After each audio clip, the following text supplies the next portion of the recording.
ولا تكونوا من المخسرين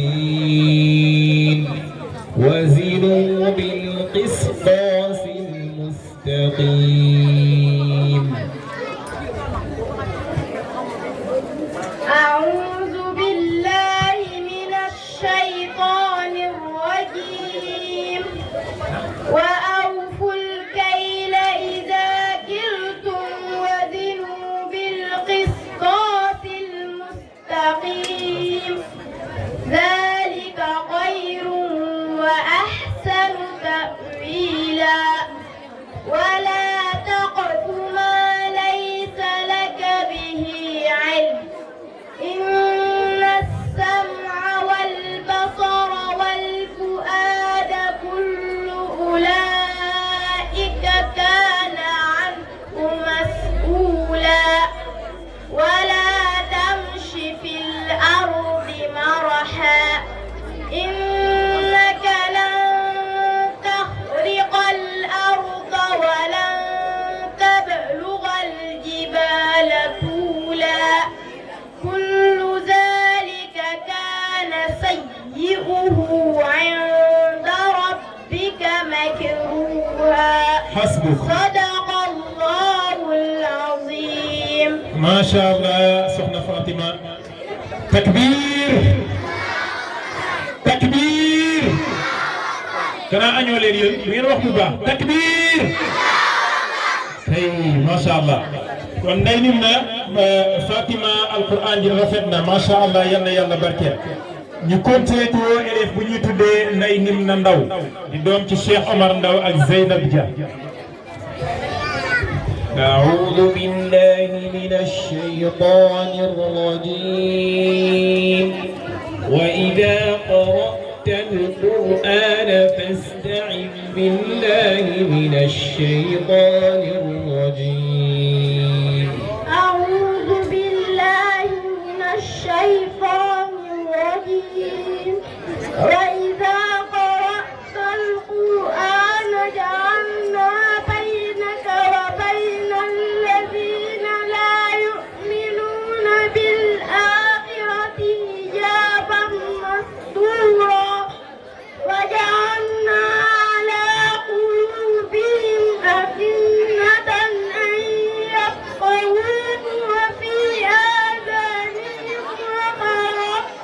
وإذا ذكرت ربك في القرآن وحده ولوا على أدبارهم نفورا. نحن أعلم بما يستمعون به إذ يستمعون إليك وإذ النجوى إذ يقول الظالمون إن تتبعون إلا رجلا مسحورا. حسبك. صدق الله العظيم. ما شاء الله القرآن دي رافetna trop yalla yalla barkel ñu continuer di wo élève bu ñu tuddé Babacar Ndiaye doom ci Murtala Ndiaye ak Khady Mbaye. ayna Babacar. أعوذ بالله من الشيطان الرجيم. وقال اركبوا فيها بسم الله مجراها ومرساها إن ربي لغفور رحيم. أعوذ بالله من الشيطان الرجيم. وقال اركبوا فيها بسم الله مجريها ومرساها إن ربي لغفور رحيم. وهي تجري بهم في موج كالجبال. ونادى نوح ابنه ابنه وكان في معه يا بني اركب معنا يا بني اركب معنا ولا تكن مع الكافرين. حسبك. صدق الله العظيم.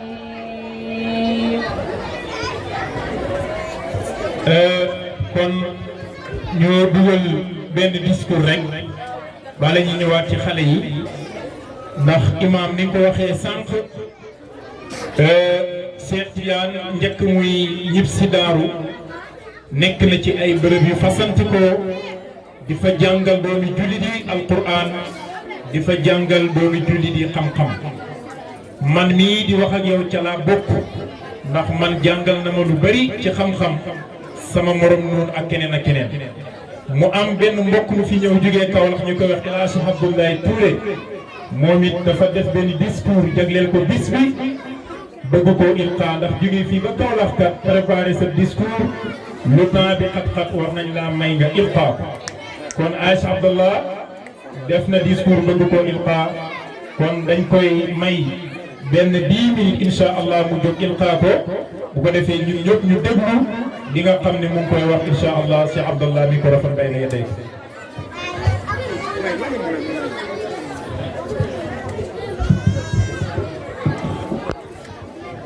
أعوذ بالله من الشيطان الرجيم بسم الله الرحمن الرحيم الحمد لله وكفى والصلاة والسلام على النبي المصطفى وعلى آله وصحابته الكمالة الشرفاء ما سعى ساع ولبى ملب بين المروة والصفا معشر الإخوان والأخوات أصحاب المعالي والفضيلة شيوخ ووجهاء هذه القرية الكريمة سماحة الأستاذ شيخ تيجان دم حضرة الضيوف والأحبة الكرام السلام عليكم ورحمة الله تعالى وبركاته.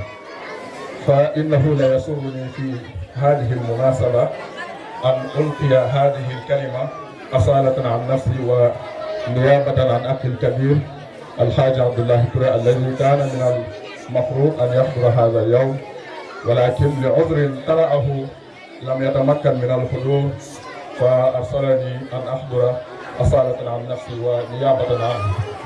وإثر طلبه مني بحضور هذه المناسبة جهزت في الحال كتابا وسوف أقرأه الآن على مسامعكم بإذن الله.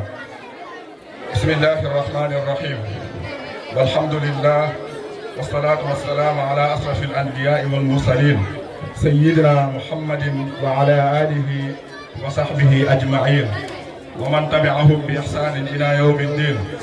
أما بعد أيها الحضور الكرام أهل الفضل والإحسان أهل القرآن والعرفان السلام عليكم ورحمة الله وبركاته.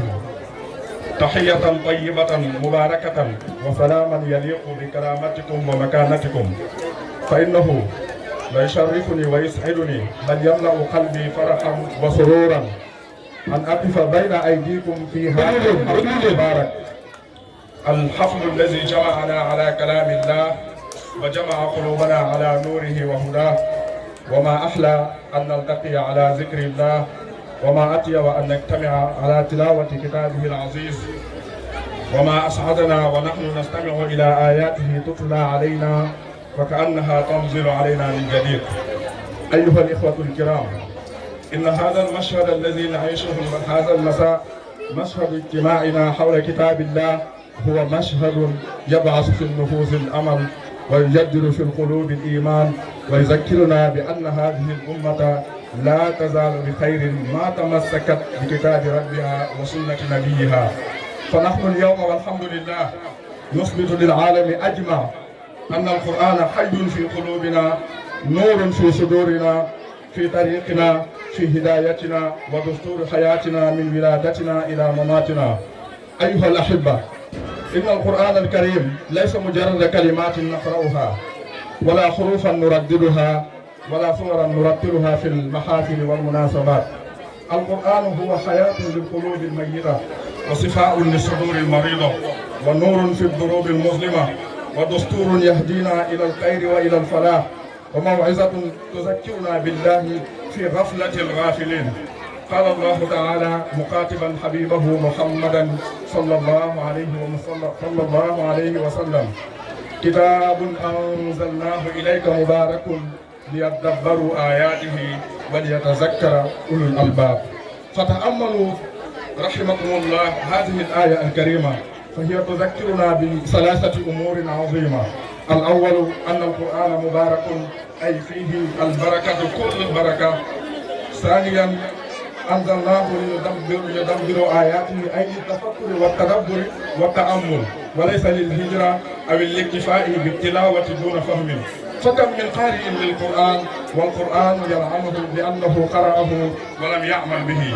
الثالث وليتذكر أولو الألباب، أي أن القرآن لأصحاب القلوب السليمة والقلوب الحية الذين يذكرون الله قياما وقعودا وعلى جنوبهم ويتفكرون في خلق السماوات والأرض.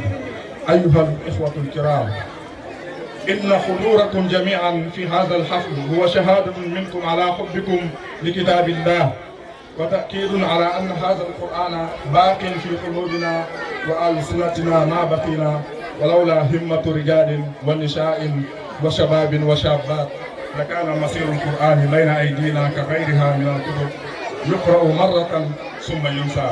لكن هؤلاء الحفظة الكرام الذين نستمع إليهم اليوم هم من حملوا الأمانة ورفعوا الراية وتحدوا الزمن لحفظ كلام الله في صدورهم. إن حفظة القرآن هم نخبة الأمة وزينتها، هم أعلام الهدى ومصابيح الدجى، هم الذين آثروا كلام الله على كلام البشر وحفظ كتابه على حفظ الشعر والنصر. قال نبينا صلى الله عليه وسلم: إن لله أهلين من الناس. قيل من هم يا رسول الله؟ قال: أهل القرآن هم أهل الله وخاصته. فهنيئا لمن جعله الله من أهله وخاصته، وهنيئا لمن رزقه الله تلاوته آناء الليل وأطراف النهار، وهنيئا لمن جعل القرآن حجة له لا عليه. ولله در القائل: فيا أيها القاري به متمسكا مجلا له في كل حال مبجلا، هنيئا مريئا والداك عليهما ملابس أنوار من التاج والهلا، وما ظنكم بالنجل عند جزائه؟ أولئك أهل الله والصفوة العلا، أولو البر والإحسان والصبر والتقى، جزاؤهم بما جاء الكتاب مفصلا، فعص بها ما عصت مفصلا، جزى الله عنا سادات النقل هذا القرآن.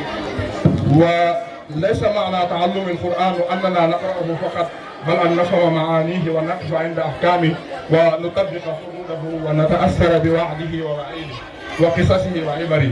فالقرآن ليس كتاب ترفيه ولا تسلية، بل هو كتاب هداية وحياة ومنهج وطريق.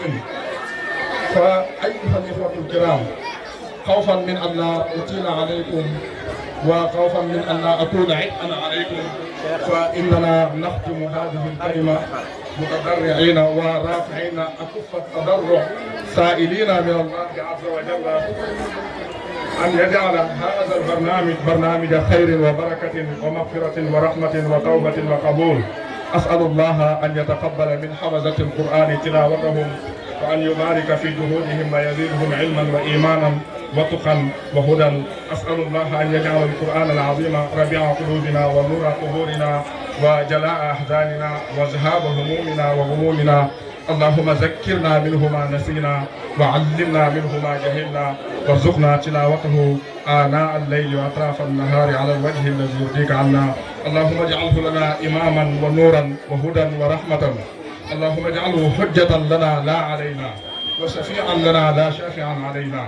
اللهم ارفعنا به درجات، واغفر لنا به سيئات، وبارك لنا في أعمارنا وأوقاتنا وذرياتنا وأموالنا.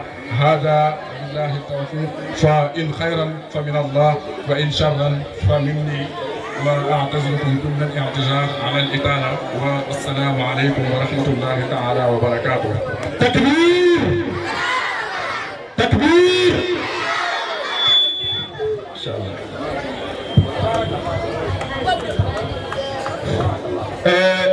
ما شاء الله الأخ عبد الله توري.